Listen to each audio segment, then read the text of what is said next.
Social మీడియాలో అయినా పాలిటిక్స్లో అయినా ఈ మధ్య నలుగురు పేర్లు చాలా ఎక్కువగా వినిపిస్తున్నాయి. ఆ నలుగురిలో ఒకరు ప్రస్తుతం మనతో ఉన్నారు. మాజీ ఐఏఎస్ మరియు లిబరేషన్ కాంగ్రెస్ పార్టీ అధినేత విజయ్ కుమార్ ఉన్నారు. ఆయనతో మాట్లాడదాం. Hello sir, how are you? Fine, thank you. Sir, Vijay Kumar అనగానే జగన్మోహన్ రెడ్డి ఏజెంట్ అని చెప్పి చాలా మంది చెప్తున్నారు. ఇది నిజమేనా?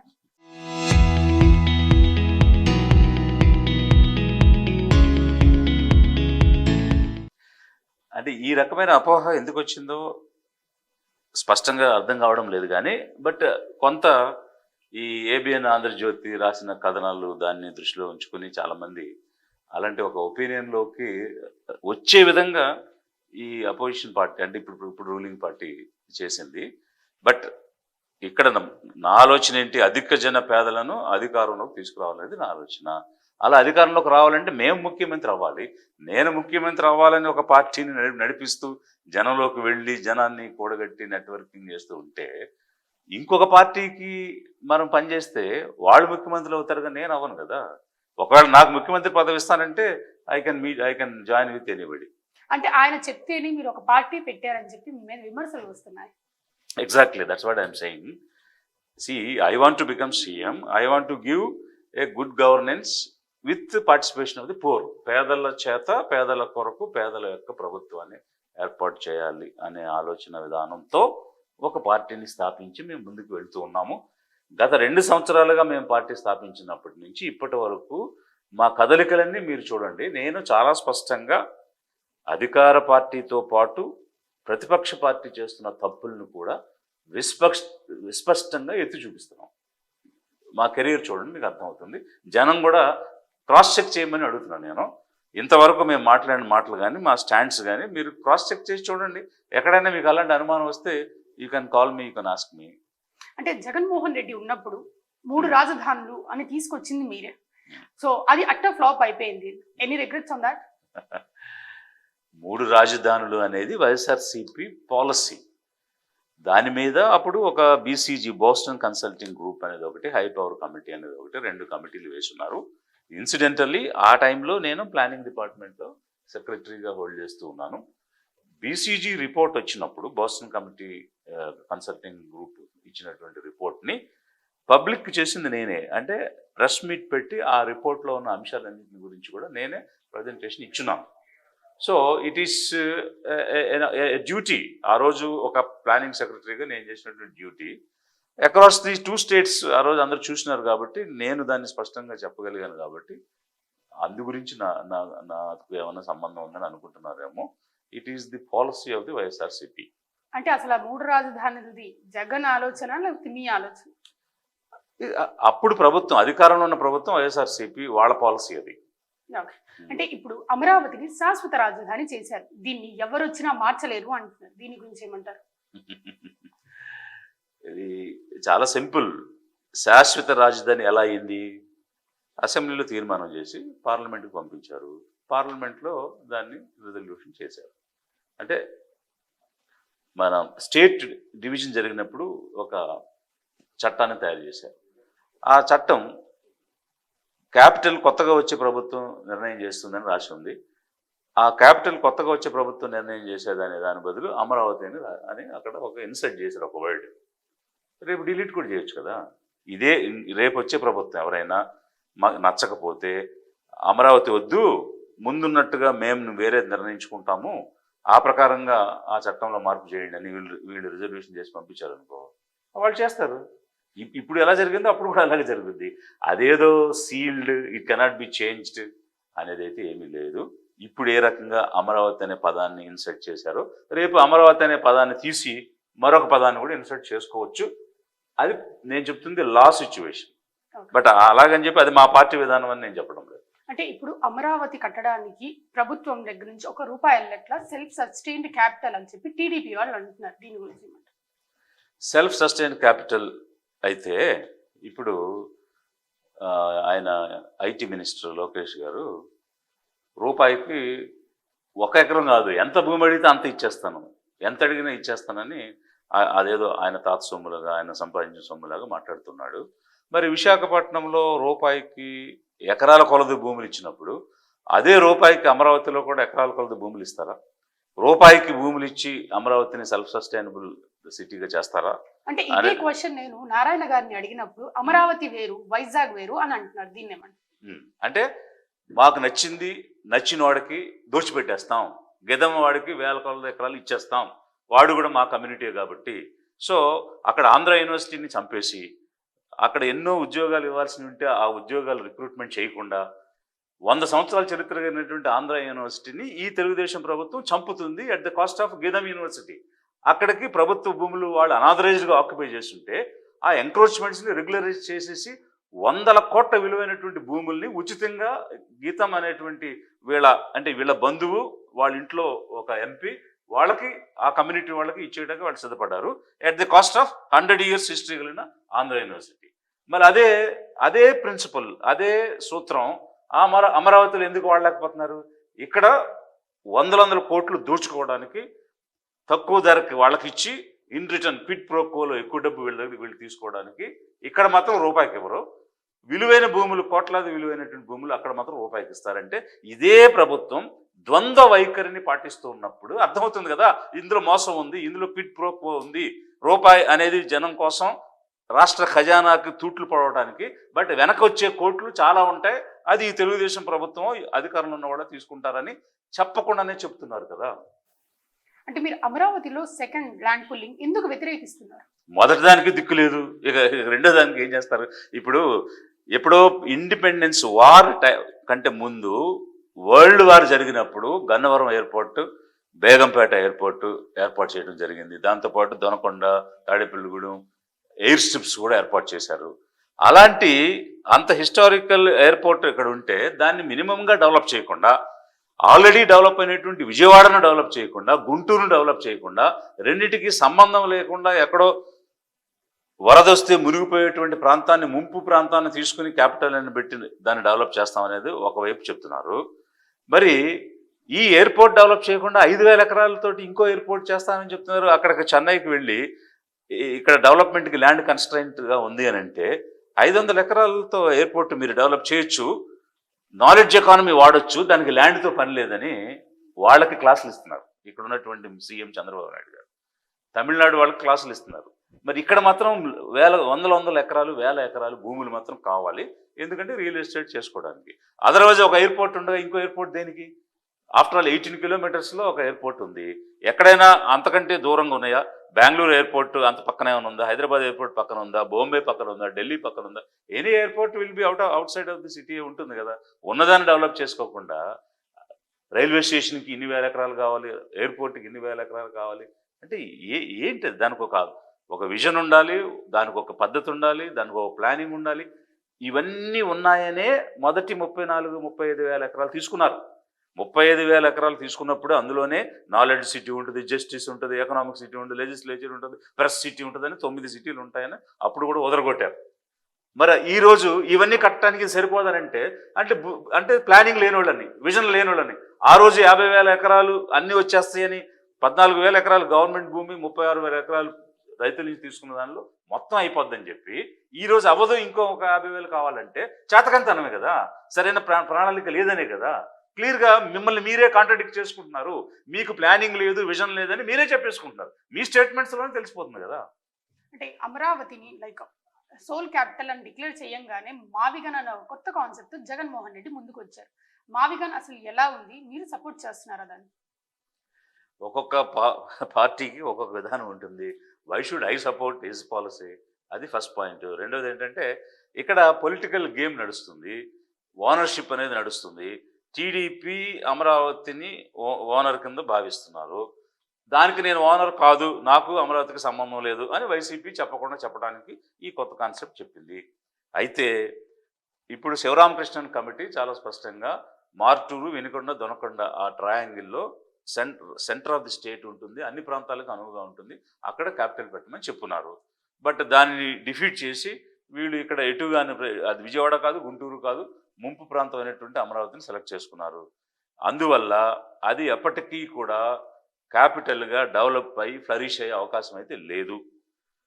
మేమేమంటామంటే ఓకే, విజయవాడ దగ్గరే మీరు క్యాపిటల్ పెట్టాలి, గుంటూరు దగ్గరే మీరు క్యాపిటల్ పెట్టాలి అనుకుంటే చక్కగా విజయవాడకి గుంటూరుకి అనుసంధానం చేస్తూ రింగ్ రోడ్డు ఉంది.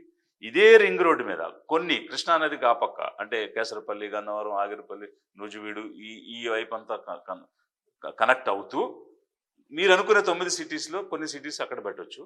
అదేవిధంగా ఈ వైపు కంకిపాడు నుంచి ఇటు ఆత్మకూరు, అలాగే ఎన్ఆర్ఐ హాస్పిటల్స్, ఆ సైడ్ నుంచి గుంటూరు వైపు ఉన్నటువంటి ప్రాంతంలో ఇంకొన్ని సిటీస్ పెట్టొచ్చు. అలా ఈ రింగ్ మీద మీరు అనుకునే సిటీస్ అని డెవలప్ చేస్తే విజయవాడకి, గుంటూరుకి కంప్లీట్ అనుసంధానం వస్తుంది. ఇక్కడ కాన్సెప్ట్ ఏంటంటే ఆల్రెడీ డెవలప్ అయినటువంటి సిటీస్కి శాటిలైట్స్గా అనువుగా అనుసంధానంగా కొంత డెవలప్ చేస్తే అది డెవలప్మెంట్ని ట్రిగర్ చేస్తుంది. డెవలప్మెంట్ ఎప్పుడు కూడా గవర్నమెంట్ ట్రిగర్ చేయాలి. ట్రిగర్ చేసినప్పుడు న్యాచురల్గా మిగిలిన ప్రాంతం అంతా కూడా డెవలప్ అవుతుంది. ఇప్పుడు హైదరాబాద్లో డెవలప్మెంట్ కానీ, బెంగళూరులో డెవలప్మెంట్ కానీ ఇలా వేల ఎకరాలు ప్రభుత్వాలు తీసుకుని రాజధానిని డెవలప్ చేయలే. ఆల్రెడీ ఫర్ ఎగ్జాంపుల్ బెంగళూరు తీసుకోండి, కబన్ పార్క్ ఉంది, పక్కన అసెంబ్లీ ఉంటుంది, పార్లమెంట్ ఉంటుంది, అదొక కోర్ క్యాపిటల్. కోర్ క్యాపిటల్ చుట్టూ డెవలప్మెంట్ అనేటువంటిది ఇచ్చే ఇన్ఫ్రాస్ట్రక్చర్ని బట్టి డెవలప్ అయింది. మనం కూడా విజయవాడ, గుంటూరుని సెంటర్ చేసుకుని కోర్ క్యాపిటల్ నిర్మాణం చేస్తే ఈ 2 నగరాలు కలిసి మిగిలినవి పెరిఫెరల్గా డెవలప్ అవుతాయి. ఒక్కసారిగా 40 lakhs తోటి టేక్ ఆఫ్ అవ్వడానికి అవకాశం ఉంటుంది. మెట్రోపాలిటన్ సిటీస్ తోటి మనం కంపీట్ అవ్వడానికి అవకాశం ఉంటుంది. స్టాండ్ ఎలోన్గా మీరు ఎంత కట్టినా అక్కడ 1,00,000 పాపులేషన్ కూడా లేదు. వేల లక్షల కోట్లు మీరు అక్కడ దారపోస్తున్నారు. దానివల్ల ఎలాంటి ప్రయోజనం లేదు. మేమైతే ఈ అమరావతి ఫ్లరిష్ అవ్వటం చూడగలుగుతామని నమ్మకం నాకు లేదు. రాష్ట్రంలో చంద్రబాబు నాయుడు సీఎం అయిన తర్వాత చాలా industries, companies like Google, TCS వచ్చినాయి. గ్రోత్ ఉందంటారా లేదంటారా? వీళ్ళు చెప్పే హంబక్ మాటలన్నీ, స్టేట్మెంట్స్ అన్నీ అంతా బోగస్, మోసపూరితం. ఎక్కడ చూసినా బొంబార్డింగ్గా గోబెల్స్ లాంటి ప్రచారం చేసుకోవడం తప్ప ఎక్కడా కూడా రియాలిటీ, వాస్తవాలు అనేటువంటి వీళ్ళు మాట్లాడరు. గూగుల్ ఇప్పుడుదా అదానీ డేటా సెంటర్ అనేది ఎప్పుడో ఫౌండేషన్ వేశారు, పర్మిషన్స్ వచ్చినాయి, జియోస్ వచ్చినాయి, టీసీఎస్ కూడా ఎప్పుడుదో. ఇవన్నీ కూడా గత ప్రభుత్వాన్ని, ఈ ప్రభుత్వాన్ని ఏదో ఒక ప్రభుత్వం గురించి మాట్లాడాలన్న ఉద్దేశం కాదు. సక్సెసివ్ గవర్నమెంట్స్ చేస్తూ వచ్చాయి. 2014 నుంచి తీసుకున్నటువంటి ఇనిషియేటివ్స్లో ఒకదాని తర్వాత ఒకటి వస్తుంది అంతే తప్ప ఇప్పటికిప్పుడు వీళ్ళు తెచ్చింది ఏం కాదు. అదానీ డేటా సెంటర్ ఎప్పుడో ఉంది, అది గూగుల్తో టైఅప్ అయ్యింది. మోరోవర్ డేటా సెంటర్ పెట్టడం అనేది అదేమి ఎంప్లాయ్మెంట్ డ్రివెన్ ప్రోగ్రామ్ అయితే కాదు. వాస్తవంగా వేరే దేశాలు మా దగ్గరకు వద్దు ఈ డేటా సెంటర్స్, ఇది భయంకరమైనటువంటి కన్జంప్షన్, పవర్, వాటర్, అంతేకాకుండా ఆ చుట్టుపక్కల హీట్ జనరేషన్ ఇవన్నీ కూడా ఉంటాయి కాబట్టి మా దగ్గర వద్దు అని కొన్ని దేశాలు తిరస్కరిస్తూ ఉంటే ఇవ్వండి అని ఎగబడి తెచ్చుకున్నాము. అంతకుమించి అక్కడ జరిగేది ఏం లేదు. అక్కడ ఉద్యోగాలు వచ్చే అవకాశం కూడా ఏం లేదు. వైజాగ్లో ఇతర ప్రాంతాల్లో ల్యాండ్ డెవలప్మెంట్ వద్దు అంటున్నారు. ₹1 భూమి ఇస్తే తప్పేంటి? ₹1 భూమి ఇస్తే తప్పు కాదని మీరు అంటున్నారు కదా. అలా అయితే ఈ రాష్ట్రంలో టీడీపీ వాళ్ళు అంటున్నారు. ఓకే, టీడీపీ వాళ్ళు అంటున్నారు కదా. ఈ రాష్ట్రంలో ఎంబీఏలు చదివి, ఇంజనీరింగ్లు చదివి అనేక మంది నిరుద్యోగులు ఉన్నారు. వాళ్ళందరూ కూడా స్టార్టప్ కంపెనీలు పెట్టుకుంటా ఉంటున్నారు. మాకు ఎకరం భూములు ఇమ్మని అడుగుతున్నారు. వారందరికీ కూడా ఈ రాష్ట్రంలో పుట్టిన పేద కుటుంబాల నుంచి వచ్చినటువంటి graduates, unemployed graduates want to have self employment. వాళ్ళకి ఇవ్వండి మీరు. వాళ్ళు ఇస్తే ఒక్కొక్క ప్లాంట్లో కనీసం 30 మంది 50 మందికి వాళ్ళు కూడా ఉద్యోగాలు ఇస్తారు. వాళ్ళు బాగుపడతారు, పక్కన కూడా బాగు చేస్తారు. అది ఎందుకు చేయడం లేదు? అసలు మల్టీ క్రోర్ బిలియన్స్ ఉన్నటువంటి ఇండస్ట్రీస్కి రూపాయికి ఎందుకు ఇవ్వాలి? వాళ్ళ యొక్క బ్యాలెన్స్ షీట్స్ ఏ విధంగా ఉన్నాయి, యాన్యువల్ స్టేట్మెంట్స్ ఏ విధంగా ఉన్నాయి, వాడికి ఎందుకు రూపాయికి ఇవ్వాలి? వేల కోట్లు కలిగిన వాడికి రూపాయికి ఎందుకు ఇవ్వాలి? పేదవాడికి కదా నువ్వు రూపాయికి ఇవ్వాలి. ఒకవేళ మీరు ఇవ్వదలుచుకుంటే, ఫార్చ్యూన్ 400 కంపెనీస్కి ఇవ్వదలుచుకుంటే ఒక బిడ్ ప్రకటించండి. ఎవరైతే వస్తారో, ఎవరైతే ఎక్కువ ధర ఇస్తారో వాళ్ళకి మేము భూములు ఇస్తాం, అడిగిన చోట ఇస్తాం అని బిడ్ పెట్టండి. ఆ ఫార్చ్యూన్ 500 కంపెనీలు ఎవరు ఎక్కువ రేట్ కోట్ చేస్తే 100 ఇస్తాం, ఎకరానికి 100 కోట్లు ఇస్తాం, 200 కోట్లు ఇస్తాం అన్న వాళ్ళకి ఇవ్వండి. రాష్ట్రానికి, రాష్ట్ర ఖజానాకి, పేదల ప్రాజెక్ట్స్ మీరు ఏవైతే ప్రామిస్లు ఇచ్చారో వాటికి డబ్బు వస్తుంది. అది మానేసి వేల కోట్లు ఉన్న వాళ్ళకేమో రూపాయికి ఇస్తాను, కనీసం ₹1000 కూడా సంపాదించుకోలేని వాడికేమో నేను 75 లక్షలు, ₹1 కోటి ఎకరం ఇస్తానని ఈ పక్కనే ఉన్నటువంటి మల్లాపల్లి SEZలో కానీ లేకపోతే మిగిలినటువంటి APIIC ఇండస్ట్రియల్ పార్క్స్లో కానీ how much they are charging? 75 lakhs నుంచి 1 crore ఛార్జ్ చేస్తున్నారు ఒక్కొక్క ఎకరానికి పేదవాళ్ళకి, ఈ రాష్ట్రంలో పుట్టిన వాడికి. ఎక్కడో దేశాల్లో తిరిగి వేల కోట్లు సంపాదించిన వాడికి రూపాయికి ఇస్తానంటున్నారు. It is ridiculous and there is no vision. పైగా వాళ్ళు ఎన్ని ఉద్యోగాలు ఇస్తున్నారు? వీళ్ళు ఇచ్చే రాయితీలతో మీరు పోల్చుకుంటే, సే ఫర్ ఎగ్జాంపుల్ అక్కడ ఇండోసోల్ కంపెనీ అన్నారు, ఇంచుమించు 14,000 కోట్లు రాయితీలు ఇస్తున్నారు. వాళ్ళు ఇచ్చేటువంటి ఉద్యోగాలు ఒక 10,000 వేసుకున్నా కూడా 10,000 మందికి ఉద్యోగాలు ఇచ్చి 30 సంవత్సరాల వాళ్ళకి జీతం ఇచ్చినా రాష్ట్రం ఇచ్చే రాయితీలు 14,000 కోట్ల కంటే తక్కువే. మరి ఎందుకు ఇచ్చినట్టు 14,000 కోట్లు? మన డబ్బు, మనం కట్టిన డబ్బు తీసుకెళ్ళి వాడికి 14,000 కోట్లు ఇచ్చి వాడిచ్చినటువంటి ఉద్యోగాలు అన్ని కలిపినా 9,000 కోట్లు కూడా అవట్లా, 30 సంవత్సరాలకు జీతాలు ఇచ్చినా కూడా. సో దట్ మీన్స్ ఇంకో 5 సంవత్సరాలు ప్లస్లోనే ఉన్నారు వాళ్ళు. అంటే ఎవరిని బాగు చేయడానికి ఈ పద్ధతులన్నీ? ఎవరికి జేబులు నింపడానికి, ఎవరి దగ్గర క్విడ్ ప్రోక్వో అంటే ఎలా ఇచ్చి అలా తీసుకోవడానికి ఇవన్నీ తెస్తున్నారు? జనం ఆలోచించాలి. క్లియర్ కనిపిస్తుంది కదా ఇందులో మోసం ఉందని. వర్కింగ్ అడ్మినిస్ట్రేషన్ ఎవరు ఉన్నప్పుడు బాగుంది? లైక్ జగన్మోహన్ రెడ్డి ఉన్నప్పుడు బాగుందా, లేకపోతే ఇప్పుడు సిబిఎన్ గారు ఉన్నప్పుడు బాగుంది? రెండు వరస్ట్గా ఉన్నాయి. ఒకటి వర్స్ట్ అంటే ఒకటి బ్యాడ్ అంటే, రెండోది వర్స్. ఇప్పుడు వర్స్ట్కి వచ్చింది. ఏ విధంగా అంటే అసలు ఈరోజు అడ్మినిస్ట్రేషన్లో కక్ష సాధింపు చర్యలు ఏంటి? ఆఫీసర్స్ అనేటువంటి వాళ్ళు ఏ గవర్నమెంట్ ఉంటే ఆ గవర్నమెంట్ పాలసీలను అమలు చేస్తుంది. ఫర్ ఎగ్జాంపుల్ మీరు అడిగారు 3 క్యాపిటల్ పాలసీని మీరే కదా ప్రజెంట్ చేశారు. ఎస్, ఆ రోజు ఆ గవర్నమెంట్ ఉన్న పాలసీ ఇది అని మాకు చెప్పినప్పుడు దాని యొక్క డీటెయిల్స్ ఏంటనేది నేను ప్రజలకు చెప్పాను. అలా ఎవరుంటే వాళ్ళు వాళ్ళ పాలసీని అంటే అమలు చేస్తారు, సర్వీస్ డెలివరీ చేస్తారు.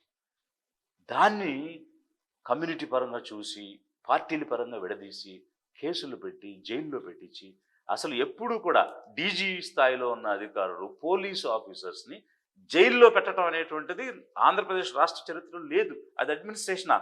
మన దగ్గర పనిచేసే ఆఫీసర్స్ని, ఎంప్లాయీస్ని కేసులు పెట్టి జైల్లో పెట్టడం అనేది అడ్మినిస్ట్రేషన్ ఎట్లా అవుతుంది?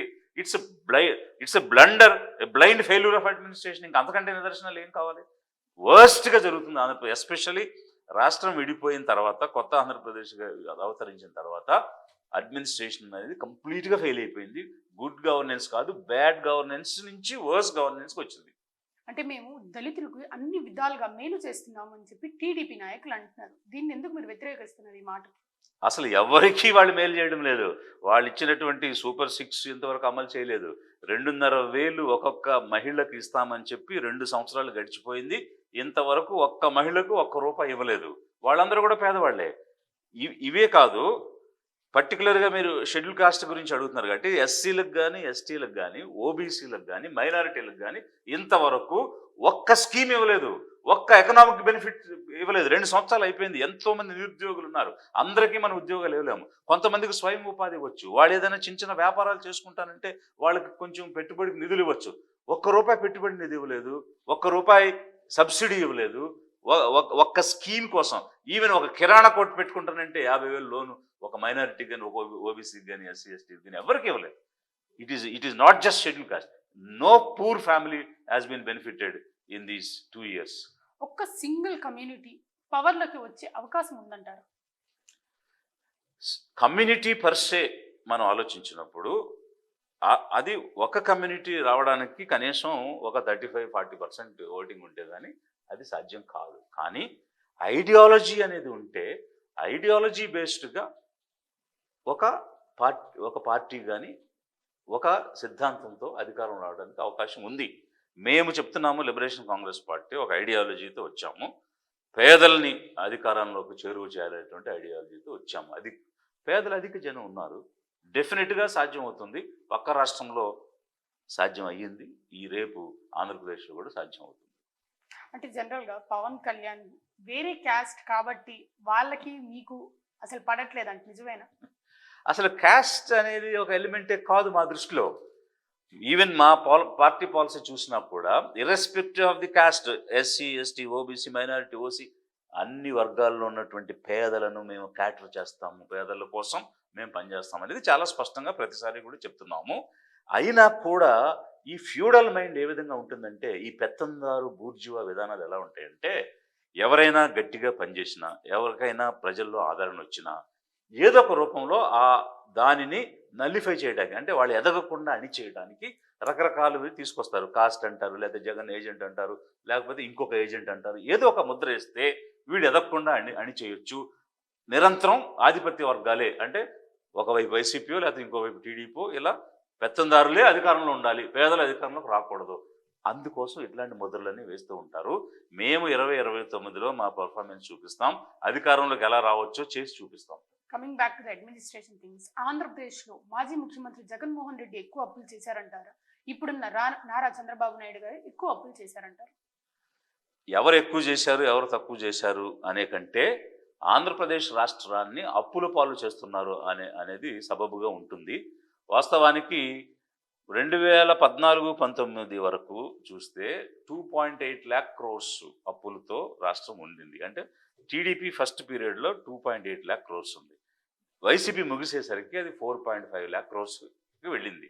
అంటే ఇంచుమించుగా అనదర్ 1.7 lakh crores-ని వైసీపీ గవర్నమెంట్లో యాడ్ అయింది. ఇప్పుడు రెండో ఫేజ్లో తెలుగుదేశం 3.56 lakhs crores 2 సంవత్సరాల్లోనే చేసిందని వాళ్ళ పేపర్లే రాశాయి. అంటే అసలు ఇలా లక్షల కోట్లు ఏంటి? దేర్ ఈజ్ FRBM నామ్స్ ఉన్నాయి, ఫైనాన్స్ రెగ్యులేటరీ మెకానిజం అనేది.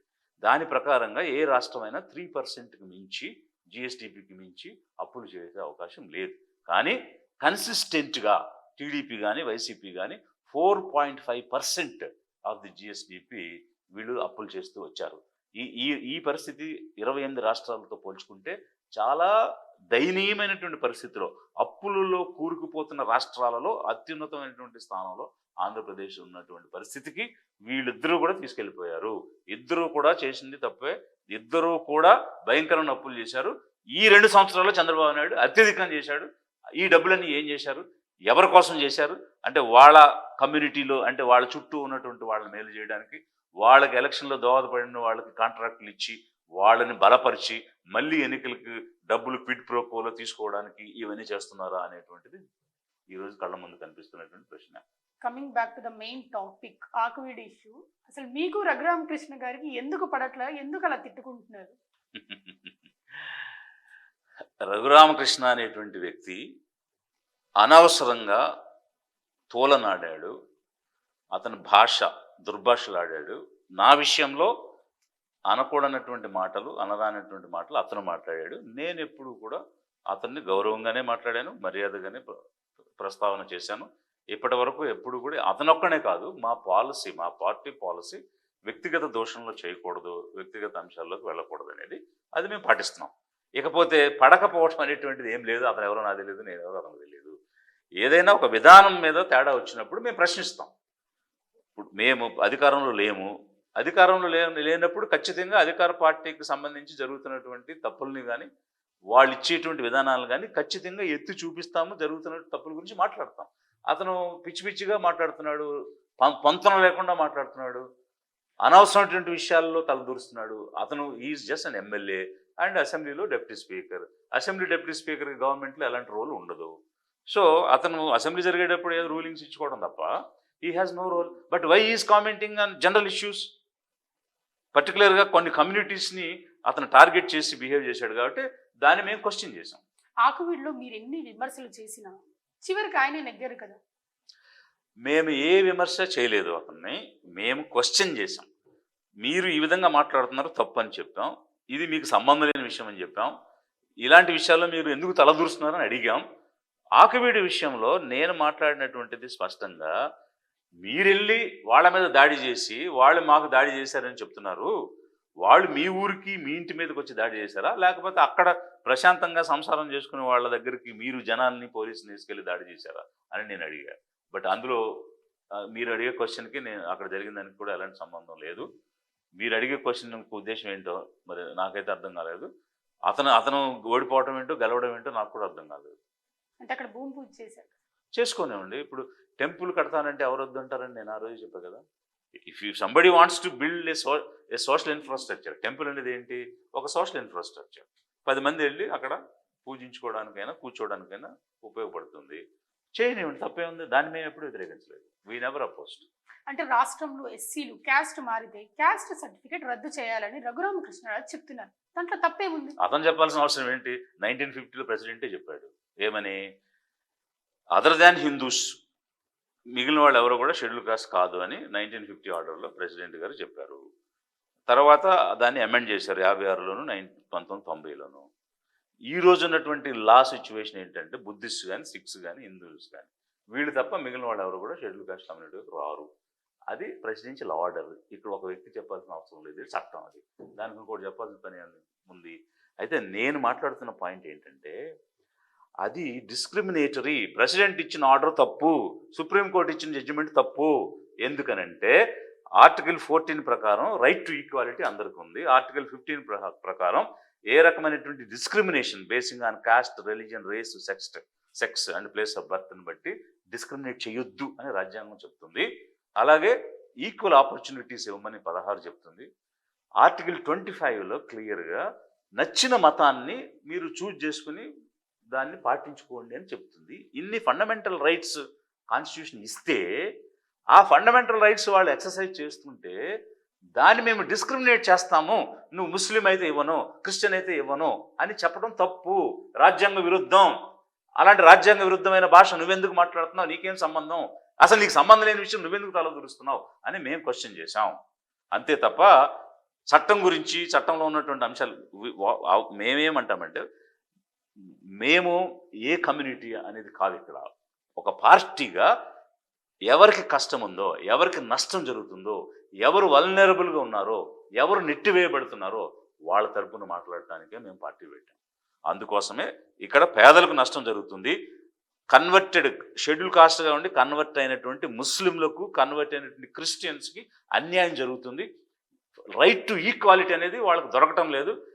Do not discriminate basing on religion, race, caste, sex అని క్లియర్గా రాజ్యాంగం చెప్తే డిస్క్రిమినేట్ చేస్తున్నారు వీళ్ళు బేసింగ్ ఆన్ రిలీజియన్. అది తప్పు అని మేము చెప్తున్నాం.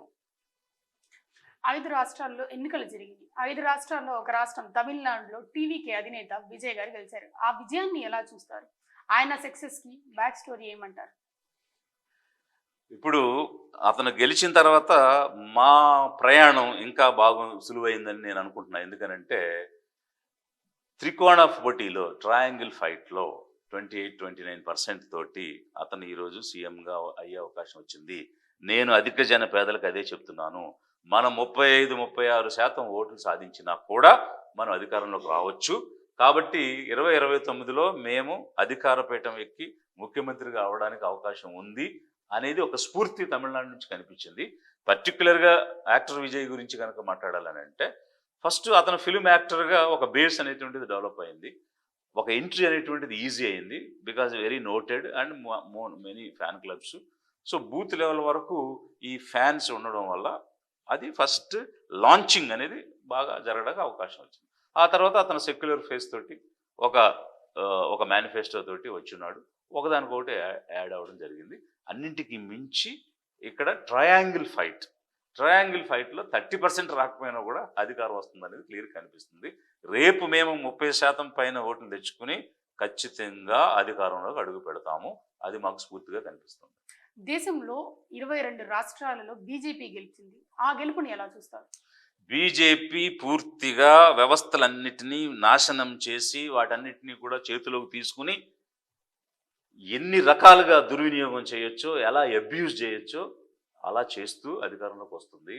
నేను వెస్ట్ బెంగాల్లో 2 రోజులు ఉండి వచ్చాను, చూశాను స్వయంగా ఎన్ని రకాల బెదిరింపులు, ఎన్ని రకాల అరాచకాలు బీజేపీ చేసింది అని అంటే అసలు హిస్టారికల్గా ఇండిపెండెన్స్ వచ్చినప్పటి నుంచి, రాజ్యాంగం వచ్చినప్పటి నుంచి ఎలక్షన్స్ అనేటువంటిది స్టేట్ గవర్నమెంట్ మెషినరీ చేస్తుంది.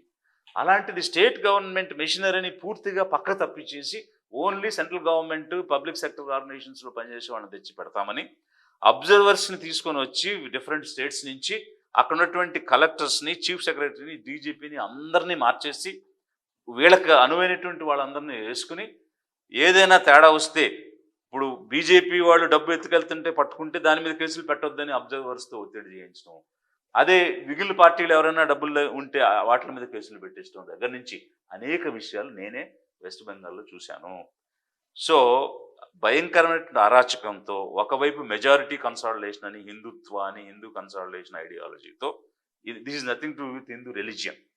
హిందుత్వ అని ఒక పొలిటికల్ ఐడియాలజీలో మెజారిటీ కన్సాలిడేషన్ అనేటువంటి కాన్సెప్ట్ తోటి ఇమోషనల్గా రెచ్చగొట్టడం, మరొక వైపు ఈ వ్యవస్థలు ఈడీ, సిబిఐ, ఎలక్షన్ కమిషన్ ఇలా అన్ని వ్యవస్థల్ని కూడా పూర్తిగా దుర్వినియోగం చేసి అధికారంలోకి వస్తున్నారు. అది ఎంతో కాలం నిలబడదు. ఖచ్చితంగా పడిపోయే సమయం వస్తుంది. పెరుగుట విరుగుట కొరకే. అన్ని స్టేట్స్ ని పక్కన పెడితే వెస్ట్ బెంగాల్లో గెలవడాన్ని వాళ్ళు చాలా ప్రెస్టీజియస్ గా తీసుకున్నారు. ఎందుకంటారు? That's what I'm saying. So ఇప్పుడు లాస్ట్ 3 టర్మ్స్ తృణమూల్ కాంగ్రెస్ ఉంది. Last 3 terms they are consistently trying. అక్కడ రావాలి ఈస్ట్ ఇండియాలో మనకు పట్టు లేదు కాబట్టి అన్ని వైపుల నుంచి దొరుకుతుంది. చాలా కాలం ఢిల్లీలో వాళ్ళు గెలవలేకపోయారు.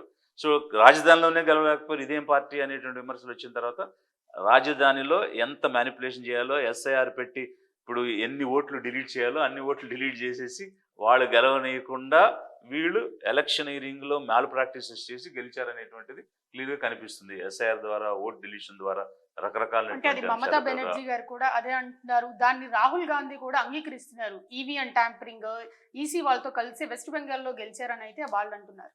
ఎస్, ఇప్పుడు ఎస్ఐఆర్లో ఎన్ని లక్షల ఓట్లు తీసేశారనేటువంటిది క్లియర్ కనిపిస్తుంది కదా. ఈరోజు ఒక న్యూస్ ఐటమ్ వచ్చింది ఏంటంటే 45 కాన్స్టిట్యుయెన్సీస్లో వెస్ట్ బెంగాల్లో గెలిచిన ఓట్ల మార్జిన్ కంటే డిలీట్ చేసిన ఓట్లు ఎక్కువ ఉన్నాయనేది వచ్చింది. నా దగ్గర స్టేట్మెంట్ ఉంది. If you want I can show that. 45 constituencies. So మరి అంటే ఇంత దారుణంగా అంటే 45 కాన్స్టిట్యుయెన్సీస్ ఇలా ఉన్నాయంటే దిస్ ఈస్ ద వన్. 45 కాన్స్టిట్యుయెన్సీస్లో గెలిచిన ఓట్ల మార్జిన్ కంటే డిలీట్ చేసిన ఓట్లు ఎక్కువ ఉన్నాయి. ఎస్ఐఆర్ అని చెప్పి డిలీట్ చేసినటువంటివి ఎక్కువ ఉన్నాయి. ఇది ఒక ప్రూఫ్. ఇలాంటి మాల్ ప్రాక్టీస్ ఒకటి కాదు, ఎన్నో ఉన్నాయి. అసలు ఈరోజు ఏదైనా మాట్లాడితే అది పేట్రియాటిజం అని, దేశానికి వ్యతిరేకం అని, నిజాన్ని మాట్లాడనీయకుండా నోరులు నొక్కేస్తుంటే ఇది డెమోక్రసీ ఎలా అవుతుంది? ఫ్యాసిజం వైపు వెళ్తున్నాం మనం. అంటే జనరల్ గా చూసుకుంటే నార్త్ ఇండియాలో బీజేపీ పార్టీ ఎక్కువ ఉంటుంది, కానీ మన సౌత్ ఇండియాకి ఇప్పటి వరకు ఎంటర్ అవ్వలేదు. కానీ మన ఒక్క రాష్ట్రంలోనే కూటమి ప్రభుత్వంలో బీజేపీ ఉంది. దీన్ని ఎలా చూస్తారు? That's purely because of Telugu Desam. Telugu Desam వాళ్ళు ఆశ్రయం ఇచ్చారు కాబట్టి బీజేపీ అందులో భాగస్వామి అయింది. దీనికి ముందు ఎలక్షన్లో 1% కదా వచ్చింది. వాళ్ళు ఒంటరిగా ఎప్పుడు పోటీ చేసినా 1% ఆ రేంజ్లోనే వస్తున్నాయి. ఎవరితోనైనా కలిసి పోటీ చేసినప్పుడు ఈ ఓట్ ట్రాన్స్ఫర్ అవుద్ది కాబట్టి రావడం అనేది అవకాశం అంతే.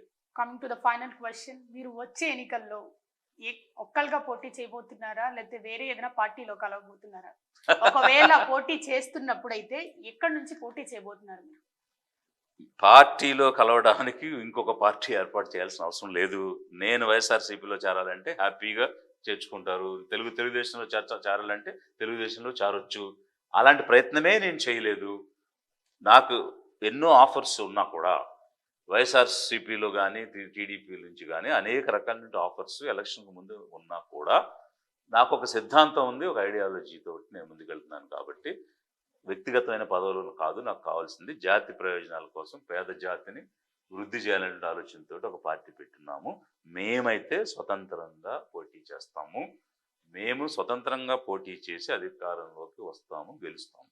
సైనింగ్ ఆఫ్ అథా మొహమ్మద్ ఆటి.